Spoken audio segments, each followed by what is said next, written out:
வணக்கம், இது உங்கள் inform services training academy Kovilpatti.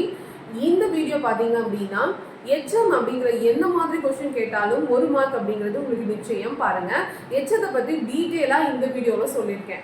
என்னன்னா, அறியாத பையன் அப்படிங்கிறது இது என்ன வகை பெயரச்சத்தை குறிக்கிறது அப்படின்னு கேட்டிருக்காங்க. ஃபர்ஸ்ட் ஆஃப் ஆல் பெயரச்சம்னா என்ன தெரிஞ்சுக்கோங்க.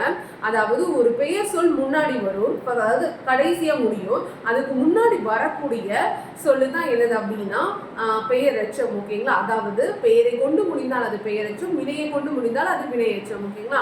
இதுல டைரக்டா உங்களுக்கு தெரியுது பையன் அப்படிங்கிற கடைசி வேர்டை பாருங்க, அது பெயர் சொல் இல்லையா? ஸோ அப்போ பார்த்தோன்னே தெரியுது இது வந்து ஒரு பெயரெச்சம். ஆனா இந்த பெயரெச்சத்துல எவ்வகை, அதாவது நிறைய டைப்ஸ் இருக்கு, அதுல என்ன வகைன்னு கண்டுபிடிக்க சொல்லியிருக்காங்க. பாருங்க, இறந்த கால பெயரெச்சம்னு சொல்லியிருக்காங்க.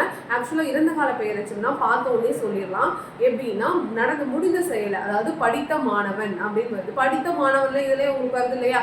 படித்த அப்படின்னு ஆல்ரெடி படிச்சு முடிச்சிட்டான். ஸோ அப்போ இது கிடையாது. அடுத்து பாருங்க, எதிர்கால பெயரெச்சம் அப்படிங்கும்போது எதிர்காலத்துல, அதாவது ஓடும் குதிரை அப்படிங்கும்போது ஓடும், இனிமேதான் ஓட போகுது, இப்போ ஓடலை. ஸோ இறந்த கால, அதாவது எதிர்கால பெயரெச்சம் அப்படின்னு சொல்லலாம். குறிப்பு பெயரெச்சம், அப்புறம் திறநிலை பெயரெச்சம், ரெண்டுமே ரொம்ப ரொம்ப முக்கியம். அதை பற்றி சொல்றேன், நோட் பண்ணி வச்சுக்கோங்க.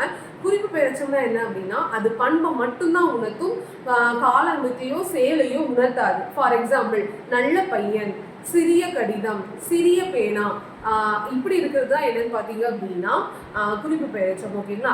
தெரிநிலை பெயரெச்சம். இனிமே பார்த்துக்கோங்க, தெரிநிலை நீங்கள் எப்போ பார்த்தாலுமே அதில் செயலையும் காலத்தையும் உணர்த்தி வரும். ஓகேங்களா? ஸோ தெரிநிலை பெயரெச்சம் அப்படின்னா செயலையும் காலத்தையும் உணர்த்தி வரும். அப்படி பாருங்களேன், அறியாத பையன். ஓகேங்களா?